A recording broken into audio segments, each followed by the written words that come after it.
Babad Giyanti karya Raden Ngabei Yosodipuro 1. Episode ke-44. Pasukan Pangeran Adipati Sukowati merangsek sampai ke pagar keraton. Pasukan Pangeran Adipati Sukowati terus mendesak ke dalam kota Surakarta. Mereka sudah hampir sampai di pagar keraton.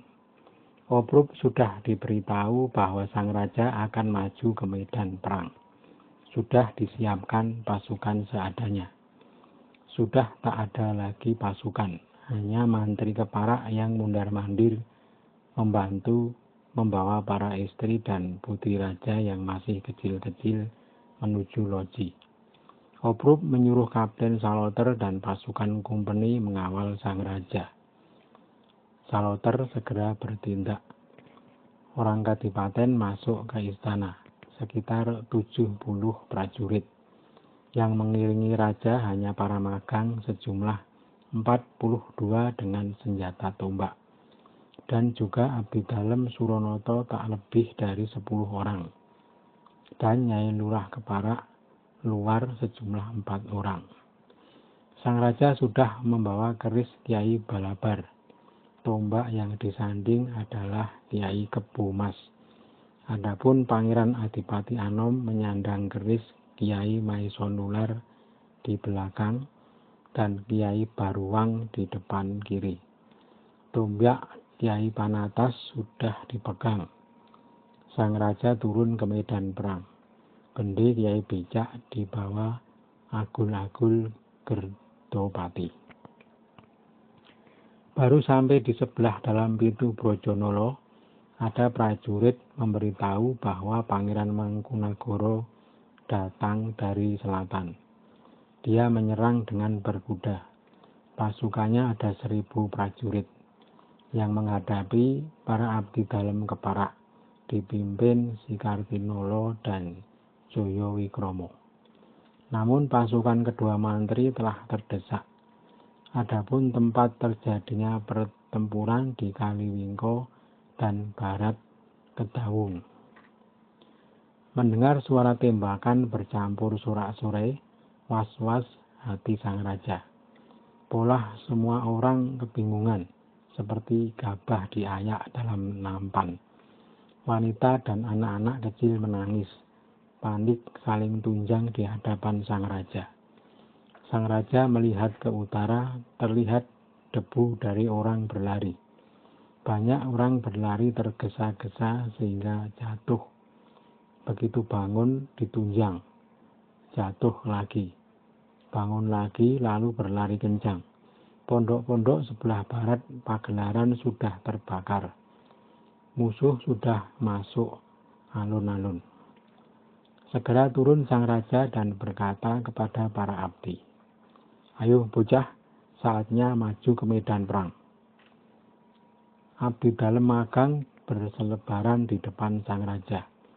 Ada yang melompat-lompat, ada yang menari-nari. Ngabei Mangkudiwiryo lurahnya, adik dari Citrodiwiryo. Ketika Citrodiwiryo diangkat di Pati, adiknya yang menggantikan sebagai lurah magang dengan tanah garapan 300 cacah. Mangkudiwiryo muda dan tampan. Kemarahannya bercampur tangis kesedihan.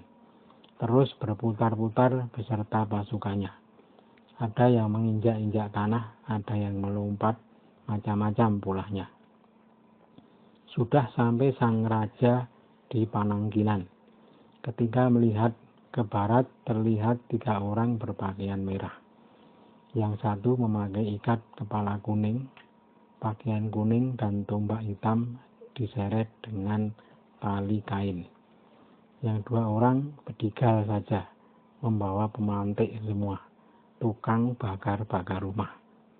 Sang raja bertanya, "Yang terlihat itu orang mana?" Seorang prajurit menjawab, "Orang Sukowati, Paduka." Sang raja menyuruh menabuh Yai Becak. Agul-agul yang memukul. Suara bende melempem. 2 kali, 3 kali, 4 kali dipukul masih tak bersuara. Lalu diaturkan kepada sang raja bahwa Kiai Becak dipukul tidak berbunyi. Sang raja sangat khawatir dalam hati. Sudah umum dipercaya jika Kiai Becak tidak berbunyi ketika dipukul, pertanda akan kalah perang. Sang raja menggeleng-gelengkan kepala dan berkata pelan, "Berat si Sujono ini, sungguh prajurit unggul."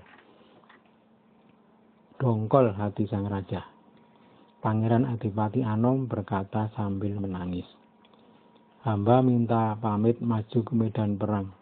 Akan hamba hadapi Paman Mangkubumi. Siapa nanti yang akan tewas?" Sang ayah berkata pelan, "Anakku, jangan menghadang pamanmu. Berat si Mangkubumi, juga belum waktunya." Sang putra memaksa. Sang ayah kukuh mencegah, seperti bercuci muka dengan darah wajah Pangeran Adipati karena sangat menahan marah. Sang raja melihat pasukan mendekat dari arah timur laut, kira-kira 70 orang dengan 2 bendera. Sang raja bertanya, "Itu pasukan siapa yang di timur alun-alun itu?" Yang ditanya menyembah, "Itu pasukan Abdi Paduka Sindurijo dan adik Paduka Pakuningrat." Bocah gandek segera disuruh memerintahkan barisan untuk maju. Tetapi hanya maju 5 langkah dan tidak mau maju lagi. Diperintah maju lagi berkali-kali, tetap mogok tidak bergerak. Hanya diam saja, takut melihat pola orang Sukowati yang memegang tombak. Berkali-kali diperintah sang raja, tetapi sama sekali tidak bergerak. Musuh bersorak ramai. Yang berada di utara Kauman ditembak meriam dari loji, tetapi tak mengenai sasaran, lalu bersorak-sorak kembali. Barisan dada mendekati keraton sambil bersorak menggetarkan. Semua bertindak cepat. Raden Tumenggung Joyodirjo berada di dada, duduk berlagak dengan dipayungi, tepat di perempatan jalan arah Tenggara ke Melayan. Pendampingnya Raden Pusporono juga dipayungi. Ada 50 prajurit yang mendampingi Joyodirjo dan Pusporono. Di belakang ada 30. Semua bersorak berganti-ganti. Sayap kiri pasukan musuh di utara bersorak menakutkan. Ronggo Wirosantiko dan Suryonagoro berlagak jantan. Kalau digambarkan seperti pembesar dari Parang Tejo. Enak dalam dia bersingkrak di tengah jalan sambil memutar tombak serta memimpin pasukan. Terlihat tanpa ragu dan penuh percaya diri, membuat gentar musuh yang melihat.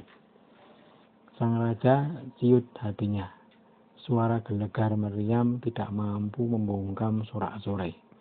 Malah semakin keras menakutkan.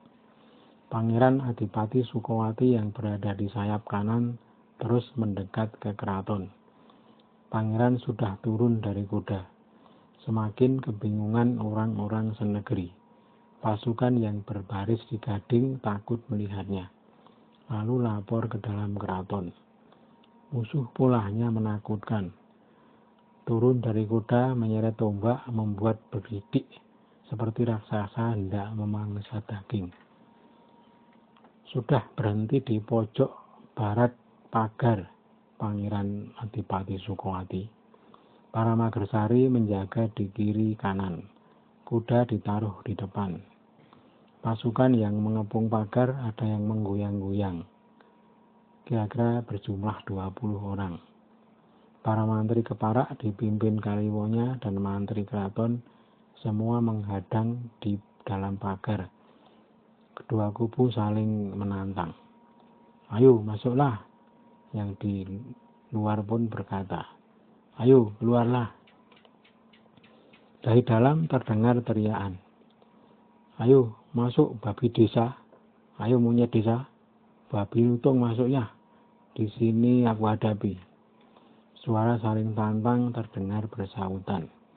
Para Demang Sukowati yang mendampingi Pangeran Adipati Sukowati adalah Demang Sukonjengkilung, Demang Gunggang Galungan, Demang Sribau, Demang Mungkung, Demang Padunan, Demang Gundang Rawi, Demang Kumendeng, Demang Jati Tengah, Demang Rajekwesi, Demang Tambak Tanewung, Demang Imolodro, Demang Pujanggeni, dan Demang Guntur Barubuh. Semua demang tadi melapor kepada tuannya. Tuan, hamba pamit mati. Panas telinga hamba diledek monyet Sukowati, babi desa Kerang Gunung. Pelan berkata Pangeran Sukowati. Nanti dulu bocah, jangan gugup di tengah perang. Apakah terluka telingamu? Sudah lumrah kalau dalam perang keluar segala kotoran di hati. Meledek, menantang, memperolok. Jangan kau layani. Yang tenang di dalam perang. Ketahuilah kematian sangat dekat bagi orang yang berperang. Selalu ingatlah kepada Tuhan yang Maha Agung. Yang menantang itu perkiraanku hanya bocah kecil. Makanya mulutnya licin. Jangan kalian terpancing. Lalu ada utusan 2 mantri datang dari pasukan Joyodirjo, Demang Bulukumendung dan Demang Indras Mengko. Keduanya menyembah lalu melapor. Abdi Paduka Tumenggung Joyodirjo memberitahu bahwa kakak Paduka Sang Raja telah berperang. Sudah berada di pagelaran. Tidak banyak pasukannya. Kalau digabung dengan pasukan Pangeran Adipati Anom, kurang lebih hanya 200. Abdi Paduka meminta perintah. Kanjeng Pangeran Adipati Sukowati berkata pelan. Si Joyodirjo yang kuat kalau diserang Gandaraja. Kalau musuh diam, jangan ada yang menyerang. Dan si Suryanagara beritahukan segera. Utusan menyembah dan segera pergi naik kuda. Sudah jauh berlalu ke Secoyudan. Segera disampaikan perintah pangeran. Lalu si utusan terus ke sayap kiri memberitahu pasukan Suryanagara. Isi perintahnya, kalau sang raja keluar berperang, supaya diam saja, jangan menyerang. Kalau diserang, bertahanlah yang kuat.